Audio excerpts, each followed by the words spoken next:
Hello everyone and welcome back to Mystery Scoop. Rembrandt was a Dutch painter and printmaker who was known for his exceptional portraits, self-portraits and biblical scenes, as well as his innovative use of shadow and light, making him one of the greatest painters in the history of art. Before we bring him to life, let's learn first a few interesting facts about Rembrandt. Unlike many painters of his time, Rembrandt did not come from a family of artists or craftsmen. His father was a miller, while his mother came from a family of bakers. Without a doubt, the Night Watch is the most famous of all of Rembrandt's paintings, showing a group portrait of a militia company. It has three distinctions: its colossal size, 12 by 14.5 feet, the dramatic use of light and shadow, and the perception of motion in what would have traditionally been a static military group portrait. Connoisseurs in the early 20th century asserted that Rembrandt created well over 600 paintings, close to 400 etchings, and 2,000 drawings. However, his body of work has been reduced to roughly 300 paintings by a more modern scholarship, led by the Rembrandt Research Project, conducted from the 1960s to the present day. Rembrandt's self-portraits form an intimate autobiography. The exact number of his self-portraits is unknown, but scholars have attributed at least 40 and as many as 90 authentic self-portraits by his hand. Rembrandt married Saskia in 1634, and they had 4 children. One of them, Titus, survived into adulthood. Saskia died in 1642, soon after Titus's birth, probably from tuberculosis. Rembrandt's drawings of her on her deathbed are among his most moving works. In the late 1640s, Rembrandt began a relationship with the much younger Hendrika Stoffels, who had initially been his maid. In 1654, they had a daughter named Cornelia. Despite his commercial and financial success, Rembrandt had squandered all of his money by the late 1640s, was unable to pay his mortgage, and was forced to declare bankruptcy.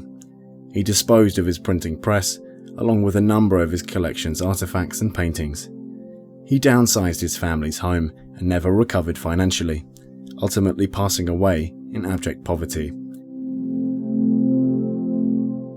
Rembrandt died in 1669 in Amsterdam, aged 63. The cause of his death is unknown. His daughter, Cornelia, was Rembrandt's only living immediate family member at the time of his death. I hope you've enjoyed this part. Now, let's bring him to life.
That's all for today guys, and thank you for watching.